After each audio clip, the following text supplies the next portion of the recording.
I'm going to be a little somber with you today, even though this message is so hopeful. Listen, I know that I don't often give you short words. I know that. I used to try and give short words, but I've been a pastor for so long that I don't know how to not teach you as I give you that word. And I feel like if I don't teach you as I give you that word, all I'm doing is helping you know how God talks to me, and I'm not helping you to know the Father. And I want to always make sure that you just don't know just Brooke, but that you know Jesus, that you know God, that you know his nature, and not just the word that he dropped for the day. I want you to know that he wants to know you. I want you to know that. And with that, I want to talk to you about the in-between. And right now we are in a mighty in-between. And I know a lot of you are weary and tired. I know a lot of you are asking God when and where and how and why. And I'm a journalist outside of ministry. And if I could tell you anything about how, what, where, when, and why, it'd be that's the main questions that we have to answer when we tell you a story.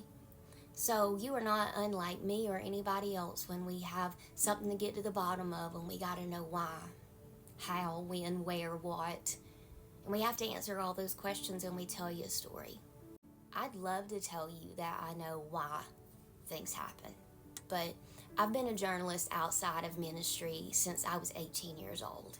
If you ever get curious, you can find me on the Christian Broadcasting Network, and you just type my name in there and you'll see a lot of my old pieces. But if I'm working a story and I'm not just writing to you, I have to ask 5 questions. That's who, what, where, when, and why. And because I love a human interest story more than anything, the why is so important to me. If someone did something terrible to them, why? If I'm interviewing someone who did something terrible, why? I just want to know why. But you know what I've learned in the course of all this time is that it don't matter what their why is, it will never suffice, because I'll never be able to wrap my head around something so evil. I love how much the devil hates me. I've been trying to record this next section for the last 20 minutes. So I'm a pastoral counselor by trade in the daytime. And if you're a woman or you're a young adult, you could always find us at the link if you need us. But all day, every day, I hear trauma. I hear abuse. I hear people coming out of abuse. I hear people trying to deal with what happened to them when they were young. I hear about assault. I get sent our local victims sometimes when they can't afford to go to anybody. And some of my people are going through chemo or radiation.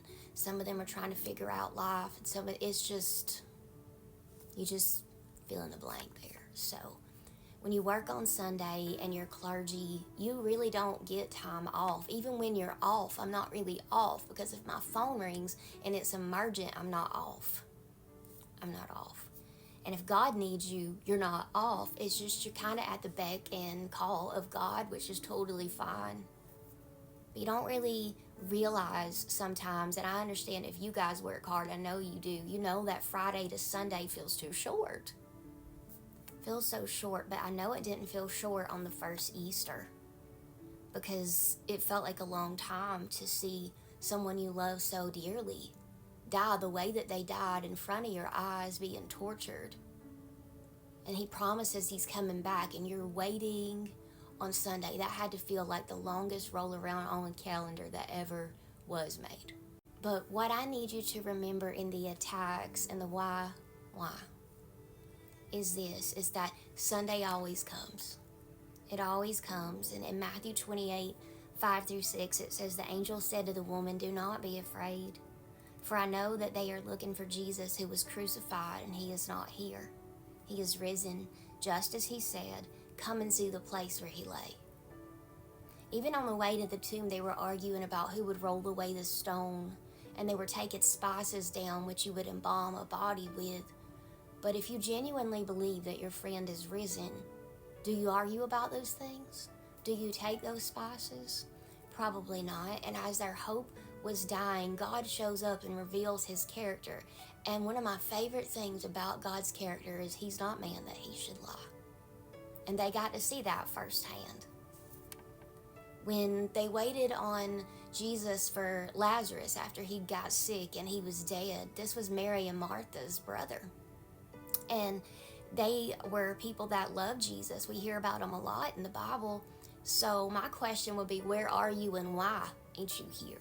I'm sure that was a conversation for the ages, and I'm sure we didn't hear all of how it went down, but it went down. And when Jesus shows up so late that Lazarus stinks, he says, Lazarus, come out. But first he weeps with them because he knows how it looked. He knows it looks like he didn't care, and he knows that they're grieving, and he knows. He knows. And in John 11:43 it says, when he said this, Jesus called in a loud voice, Lazarus, come forth. And God told me to read you John 14:1. Do not let your hearts be troubled. You believe in God, believe also in me. In my Father's house are many mansions. If it were not true, I would have told you. For I go to prepare a place for you, that where I am, there you may be also. The promises of God aren't just for heaven. The promises of God are for now. And I know the attacks are heavy, honey. Trust me. I get it. Trust me, I get it. You might be looking at people asking, why are you like this? Why are you like this? And let me go back to journalism. Thing is that you could ask every question in the world and you are never going to understand why someone does something. If they don't have the Holy Spirit, you are never going to be able to understand it. I have never got a solid answer from somebody running a story and it makes sense to me. I think, well, that don't make sense. And I don't miss working that kind of journalism. But I know also as a shepherd, like, the why is often hard for me to hear too, because when people tell me the reason they did X, Y, Z to so-and-so, I want to know, what prompted you to hurt people on purpose? What was it in you? And the real answer is that it was the devil. The real answer is that it was the demons. The real answer is that people are used of the devil just like they're used of God, and it's why we have to work so hard to be full of the Holy Spirit so that we can't be used by the enemy. So today I just want to remind you that you may not know why, and it may feel like it's taken forever and these attacks are lasting forever, but I want you to go back to Friday when Jesus was hanging on a tree and how long it felt to all of them. Now I want you to think about how long this feels right now and how actually short that was. It was so crazy, and the chaos and the hurt was so bad that it made it feel like it was happening longer than it felt like. The character of God is that he's going to show up in the why, and he's going to get glory for it, and he's going to show you who he is. So that the next time the devil comes in, you know that this is the devil.